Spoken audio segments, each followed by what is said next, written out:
नमस्कार दोस्तों, आज मैं आपको एक भूतिया हवेली की कहानी सुनाने जा रहा हूँ, जिनमें 3 दोस्तों की कहानी है। वीडियो को पूरा देखिएगा। चैनल पर नए हो तो चैनल को लाइक, शेयर, कमेंट, सब्सक्राइब करना ना भूलिएगा। धन्यवाद। बहुत साल पहले की बात है। सीतापुर नाम का एक गांव था।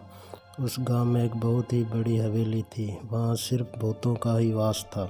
जो भी उस हवेली में जाता था, भूत उसे मौत के घाट उतार देता था और उसके कटे हुए सर को बाहर रास्ते में फेंक देता था, ताकि लोग समझ जाएं कि इस हवेली पर सिर्फ मेरा राज चलेगा और किसी का भी नहीं। इसी डर से लोग वहाँ कभी नहीं जाते थे और इसलिए उसे खूनी हवेली भी कहा करते थे। उस हवेली में रहने वाले भूत ने इतना दहशत फैला रखी थी कि लोग उस हवेली के पास भी जाना नहीं चाहते थे। यहाँ तक कि भेड़ बकरी भी अगर गलती से घास चरते चरते वहाँ पहुँच गए तो वो भी तुरंत अपना दुम दबाकर भाग जाते थे, क्योंकि वे भूत जानवरों को भी नहीं छोड़ता था। एक दिन अमावस्या की रात थी। आसमान में बहुत बादल घिरे हुए थे और बारिश भी जोरों की हो रही थी। उसी गांव के 3 दोस्त राजू, शिवम और दीपक उसी रास्ते से स्टेशन जा रहे थे।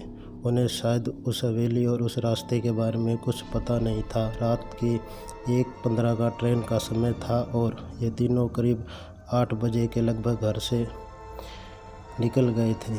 बारिश इतनी ज़्यादा थी कि रास्ते के सामने का कुछ दिख नहीं रहा था। उनकी गाड़ी उस हवेली से होकर गुजर रही थी। सामने पूरा अंधेरा था और आसमान में बिजली जैसे ही चमक रही थी। वह हवेली और भयानक लग रही थी। तीनों की किस्मत इतनी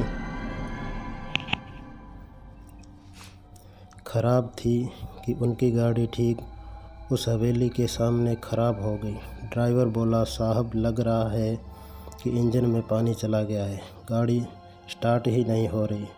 इसको ठीक करने में शायद 1 घंटा लग जाएगा। तब तक आप लोग हवेली में जाइए। जैसे ही गाड़ी ठीक हो जाएगी मैं आप लोगों को वापस बुला लूँगा। ड्राइवर की बात सुन कर राजू, शिवम और दीपक हवेली के अंदर चले गए। हवेली बहुत ही सुंदर और चमकदार थी। अंदर थोड़ी सी रोशनी भी थी और ऊपर सीढ़ियों से एक बूढ़ा सा आदमी एक हाथ में लाठी और दूसरे में लालटेन लेकर नीचे उतर रहा था। राजू ने उससे पूछा, बाबा क्या हम यहाँ थोड़ी देर रुक सकते हैं? बाहर बहुत तेज़ बारिश हो रही है और हम इस तेज़ बारिश की वजह से बीच रास्ते में फंस गए हैं। उसने पहले तो उन तीनों को गौर से देखा और बोला, ठीक है रुक जाओ।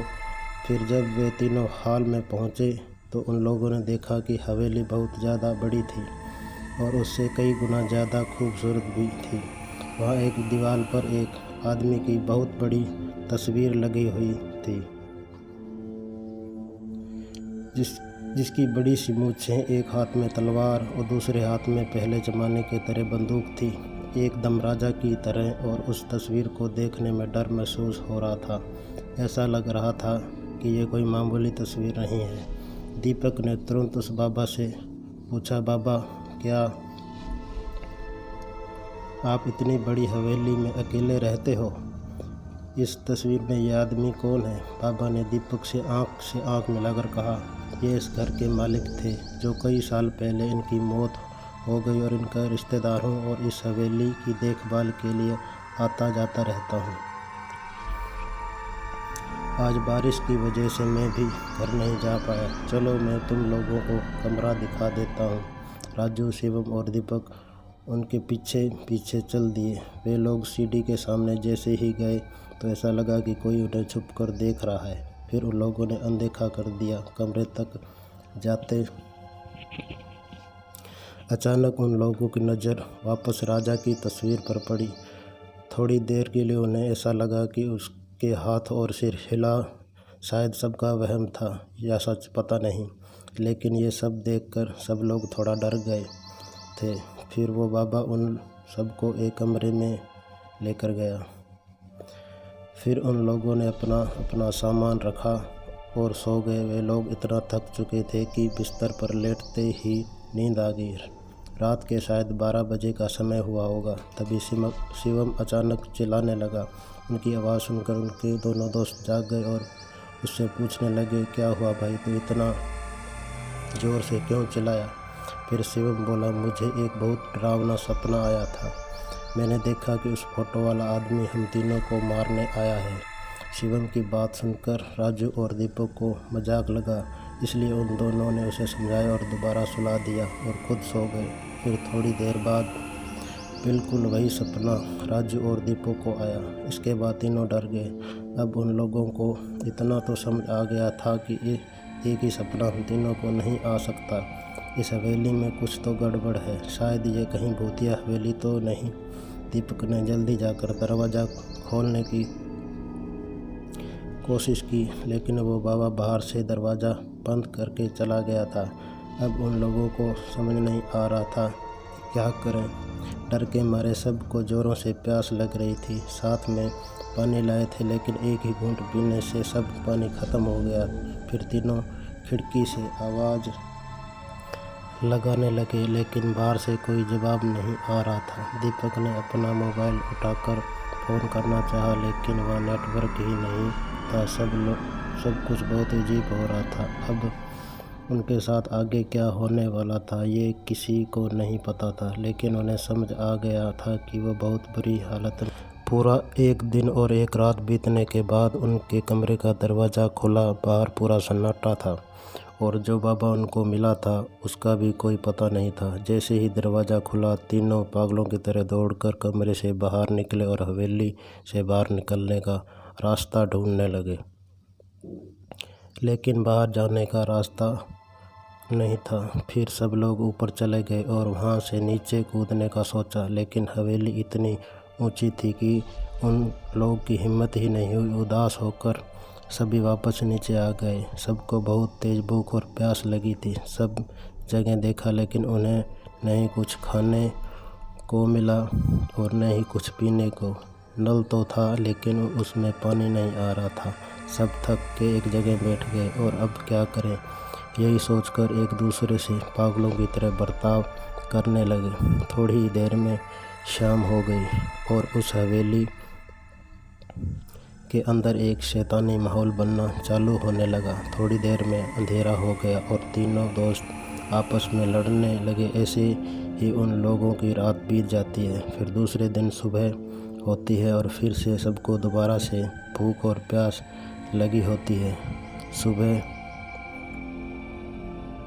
फिर से सब लोग पानी खोजते हैं। तभी अचानक शिवम का पैर सीढ़ियों से फिसल जाता है और उसके पैर से खून निकलने लगता है। खून को देखते ही राजू और दीपक पागलों की तरह खून को पीने लगते हैं। तभी शिवम कहता है, अरे पागल हो गए हो क्या तुम लोग?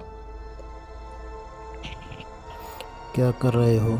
जानवर हो क्या? शिवम की बात पर कोई भी ध्यान नहीं देता है और उसके खून को पीते रहते हैं। खून को पीने से उनकी थोड़ी सी प्यास बुझ जाती है, लेकिन अब भूख के मारे उनकी जान निकलने लगी। रात हो गई थी। राजू और दीपक के अंदर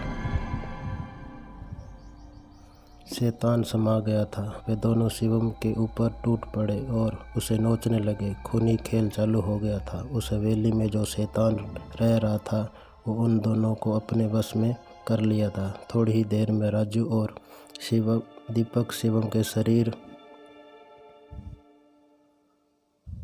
को काट काट कर टुकड़े टुकड़े कर दिए और उसके मांस को खाते रहे और खून को पीते रहे। शिवम की जान बची ही कितनी थी।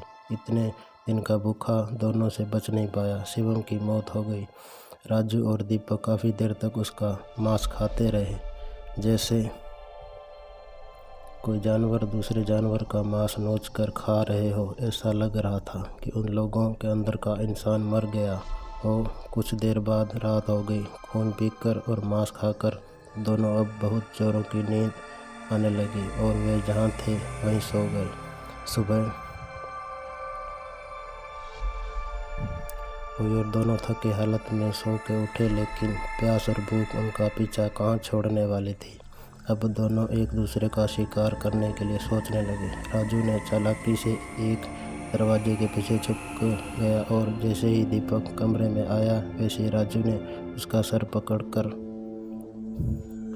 दीवार में दे मारा। उसका सर फटकर 2 टुकड़ा हो गया। ज़मीन पर पूरा खून ही खून बहने लगा। राजू उसका खून देखकर खुश हो गया और उसे पीने लगा और मांस को खाने लगा। हैवानियत अपने चरम सीमा पर थी। शैतान उसके ऊपर हावी हो